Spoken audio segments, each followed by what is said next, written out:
কথা হচ্ছে অনেক যে ব্রিটিশ প্রধানমন্ত্রী স্টারমার বাংলাদেশের প্রধান উপদেষ্টা ডক্টর ইউনূসকে সাক্ষাৎ দিলেন না। সাক্ষাৎ দিতে তিনি অস্বীকার করেছেন।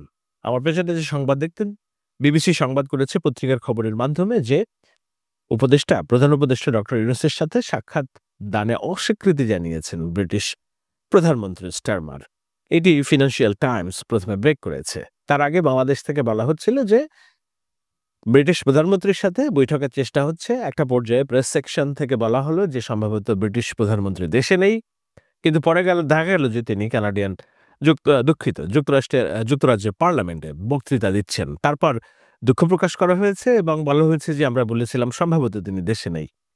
এটিও অবশ্যই একটি বিব্রতকর ঘটনা ডক্টর ইউনূসের প্রেস সেকশন এবং ডক্টর ইউনূসের পুরো টিমের ইমেজের জন্য। কেননা প্রেস সেকশন জানে না, এই সফর যারা কোঅর্ডিনেট করছে তারা জানে না যে ব্রিটিশ প্রধানমন্ত্রী যুক্তরাজ্যেই আছেন, ব্রিটেনেই আছেন।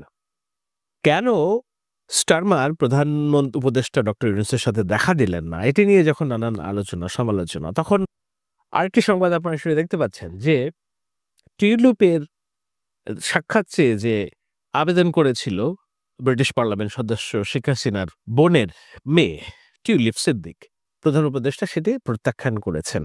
দুটো বিষয়ই প্রত্যাখ্যিত। অর্থাৎ টিউলিপ প্রধান উপদেষ্টার সময় চেয়ে, সাক্ষাতের সময় চেয়ে আবেদন করেছেন, প্রত্যাখ্যান করেছে বাংলাদেশ সরকার। ওদিকে বাংলাদেশ চেষ্টা করেছে ব্রিটিশ প্রধানমন্ত্রী স্টারমারের সাথে বৈঠক করার জন্য, তাতে সাড়া দেয় নাই। আলোচনা হচ্ছে যে কেন এই ডিব্যাকল, অর্থাৎ কূটনীতির এই বিপর্যয়। মূল কারণ সেটি হলো যে টিউলিপকে বাঁচাতে যেয়ে, অর্থাৎ টিউলিপের পক্ষ অবলম্বন করতে যেয়ে ডক্টর ইউনূসের সাক্ষাৎ প্রদানে অস্বীকৃতি জানিয়েছে কেয়ার স্টারমার, ব্রিটিশ প্রধানমন্ত্রী। কেন টিউলিপকে বাঁচাতে যেয়ে ডক্টর ইউনূসের মতো একজন গ্লোবাল সেলিব্রিটি বলে আমরা যাকে জানি, আমরা বিশ্বাস করি, বাংলাদেশের প্রধান উপদেষ্টা, একটি রাষ্ট্রের প্রধান, তিনি তার সাথে দেখা করলেন না, টিউলিপ তার কাছে বড় হয়ে গেল কিভাবে, সেই আলোচনাটাই চলতি কথা আলোচনা করব। তবে তার আগ দিয়ে আরো একটি বিষয় আপনাদের বলে রাখা দরকার।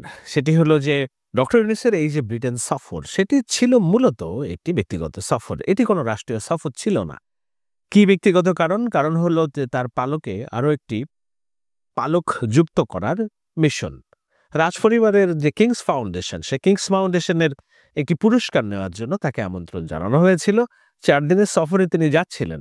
এটাকে তিনি ব্যক্তিগত সফর হিসেবে দেখাতে পারতেন, কিন্তু না দেখে তিনি রাষ্ট্রীয় সফর দেখিয়েছেন, বিশাল বহর নিয়ে গিয়েছেন, এই ধারণা দেওয়ার জন্য যে ব্রিটেনে যেসব পাচারকৃত টাকা আছে, আওয়ামী লীগ সরকারের আমলে পাচারকৃত টাকা হয়েছে, সেগুলোকে ফেরত আনা। এখন আওয়ামী লীগ সরকারের আমলে ব্রিটেনে টাকা পাচার যে হয়েছে, এ বিষয়ে তো কোনো সন্দেহ নেই, তাই না? আমরা যখন এই আলোচনা করছি তখন বাংলাদেশের ভূমি প্রতিমন্ত্রী একজন, তার যে ব্রিটেনে স্থাবর অস্থাবর কয়েক মিলিয়ন ডলারের পাউন্ডের যে সম্পত্তি, সেটি ফ্রিজ করেছে, অ্যাকাউন্ট ফ্রিজ করেছে। তো এটি উদ্দেশ্যে একটা দুর্নীতি নিয়ে আল জাজিরাতে রিপোর্ট হয়েছে বাংলাদেশের এই ভূমি প্রতিমন্ত্রীকে নিয়ে।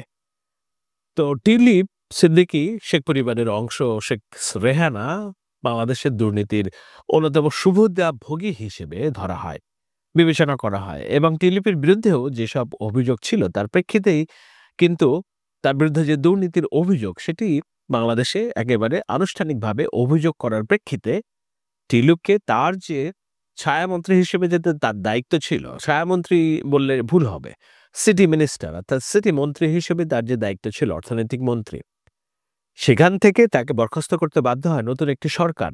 স্টারমার যখন দায়িত্ব নেন, দায়িত্ব নেওয়ার খুব অল্প দিনের মধ্যেই শেখ হাসিনার এই যে পতন হয়, পতন হওয়ার পরে নতুন সরকার দায়িত্ব নেওয়ার পরে বাংলাদেশে আনুষ্ঠানিকভাবে অভিযোগ করে তার এই শেখ পরিবারের বিরুদ্ধে দুর্নীতির অভিযোগ আনে।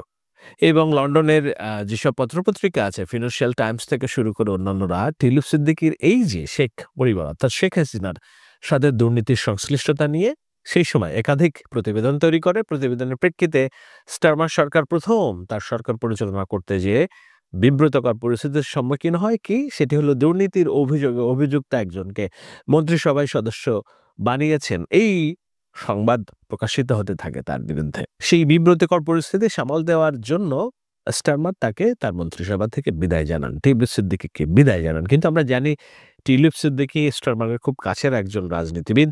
বাংলাদেশিদের ভোট তো অবশ্যই এবং সেই সাথে তার জন্য বিগ ফান্ড রেজিং এর জন্য লেবার পার্টির জয়ের জন্য টিউলিপ সিদ্দিকী ভূমিকা কাজ করেছে। ব্যক্তিগত সম্পর্ক উজ্জ্বল, এগুলো আমরা জানি। তো এখন আলোচনাটায় আসি যে কেন বলা হচ্ছে যে টিউলিপ সিদ্দিকীকে বাঁচাতে যেই স্টারমার প্রধান উপদেষ্টা ডক্টর ইউনূসকে উপেক্ষা করেছে। ডক্টর ইউনূসের উপেক্ষা করার প্রেক্ষিতে আমি যে বললাম এটি একটি ব্যক্তিগত সফর, কিংস ফাউন্ডেশনের পুরস্কার যেটি অন্য আরো অনেকেই নিয়েছে, নতুন মুখ, সেখান থেকে ডক্টর ইউনূস একজন নোবেল বিজয়ী, তিনি নিতে গিয়েছেন। আমাদের নিশ্চয়ই আরো একটু গর্ব হলো। কিন্তু ডক্টর ইউনূস এটিকে ব্যক্তিগত সফরকে রাষ্ট্রীয় সফর দেখাতে যেয়ে এই যে টাকা উদ্ধারের গল্প কিংবা টাকা উদ্ধারের কথা তিনি বলেছিলেন এবং ব্রিটিশ প্রধানমন্ত্রীর সাথে দেখা হলে সম্ভবত এই বিষয়ে কথা হবে, এই ধরনের একটি ধারণা দেয়া হয়েছিল। বাংলাদেশ ব্যাংকের গভর্নর গিয়েছেন এবং অর্থনীতি সংশ্লিষ্ট আরো বেশ কয়েকজন ব্যক্তি গিয়েছেন। আর প্রধান উপদেষ্টার নিয়মিত বহর তো আছেই। ধরা হচ্ছে প্রায় ২০ কোটি টাকা খরচ হয়েছে এই সফরে, প্রধান উপদেষ্টার এই রাষ্ট্রীয় সফরে। তো একটি পুরস্কার পাওয়া গিয়েছে কিংস ফাউন্ডেশনের এবং ব্রিটিশ প্রিন্স চার্লসের সাথে দেখা সাক্ষাৎ হয়েছে। কিন্তু ব্যক্তি ইউনূসের এই সফরে বাংলাদেশ রাষ্ট্রের কোনো অর্জন হয়নি। এই কারণে যে ব্রিটিশ প্রধানমন্ত্রীর সাথে কোনো দ্বিপাক্ষিক বৈঠক হয়নি এবং দ্বিপক্ষিক বৈঠক না হওয়ার প্রেক্ষিতে বাংলাদেশ এবং যুক্তরাষ্ট্রের বিষয়ে যেসব বিষয় আছে, টাকা উদ্ধার ছাড়াও দ্বিপাক্ষিক সংশ্লিষ্ট অনেক বিষয় যেগুলো আছে সেগুলো আলোচনার সুযোগ হয়নি। আমরা দেখলাম জাতীয় নিরাপত্তা উপদেষ্টা কে যেন একজন সাথে বৈঠক হয়েছে। এখন জাতীয় নিরাপত্তা উপদেষ্টাতে বাংলাদেশের খলিলও আছে। বৈঠক হলে জাতীয় নিরাপত্তা উপদেষ্টার সাথে বাংলাদেশের জাতীয় নিরাপত্তা উপদেষ্টা খলিলের বৈঠক হবে, কিন্তু সেটা হয়নি, হয়েছে ডক্টর ইউনূসের। অর্থাৎ বাংলাদেশ সরকারের তরফ থেকে দেখানোর চেষ্টা হয়েছে যে না, ব্রিটেনের অনেক হোমরা চোমরার সাথে হয়তো বা দেখা সাক্ষাতের হয়েছে। প্রধানমন্ত্রী স্টারমারের সাথে যদি দেখা সাক্ষাৎ না হয়ে থাকে তবু এটি ফলপ্রসূ না, এটা বলা যাবে না। এ ধরনের একটা প্রচেষ্টা দেখা গিয়েছে, কিন্তু আদতেও এই বৈঠকটি কোনো ফলপ্রসূ বৈঠক হয়নি। অর্থাৎ এই সফরটি কোনো ফলপ্রসূ সফর হয়নি, আনলেস একটি সফর বৈঠকের কথা যেটা বলা হচ্ছে, আমি যখন আলোচনা করছি তার কয়েক ঘন্টা পরেই হয়তো হবে তারেক রহমানের সাথে যে বৈঠক, যেটি নিয়ে আমি আলাদা আলোচনা করব। তো এইটা বাদ দিলে এই সফরে আসলে বাংলাদেশ রাষ্ট্রের কোনো অর্জন নেই। ডক্টর ইউনূসেরও অর্জন বলতে কিংস ফাউন্ডেশনের একটি পুরস্কার তিনি গ্রহণ করেছেন, যেটি আরো অনেকেই গ্রহণ করেছে, কিন্তু যেহেতু তার নোবেল আছে, অন্য সব পুরস্কার গৌণ হিসেবেই ধরা উচিত। এখন কেন স্টারমার দেখা দিলেন না, এটি নিয়ে নানান আলোচনা হচ্ছে। দেখুন, স্টারমারের সাথে বৈঠক নিশ্চিত করে বাংলাদেশের উপদেষ্টা যাননি। দ্বিপাক্ষিক বৈঠক হলে কি হয়, একটা দেশের পররাষ্ট্র মন্ত্রণালয় একটা দেশের পররাষ্ট্র মন্ত্রণালয়ের সাথে বৈঠকের আনুষ্ঠানিকতা, বৈঠকের সময়সূচি এগুলো নিশ্চিত করেই তারপরে রওনা দেয়, সেটি হয়। ভাবখানা এমন, ঠিক আছে আমরা ব্রিটেনে যাই, দেখি একটা সময় ম্যানেজ করা যাবে হয়তো, কিন্তু ম্যানেজ হয়নি। কেন হয়নি? তার কারণ হচ্ছে টিউলিপ হচ্ছে স্টারমারের ঘনিষ্ঠজন, নিকটজন। আরেকটি বিষয়, শুধু ঘনিষ্ঠজন নিকটজন বলেই যে স্টারমার ডক্টর ইউনূসের সাথে দেখা করতে রাজি হননি তা না।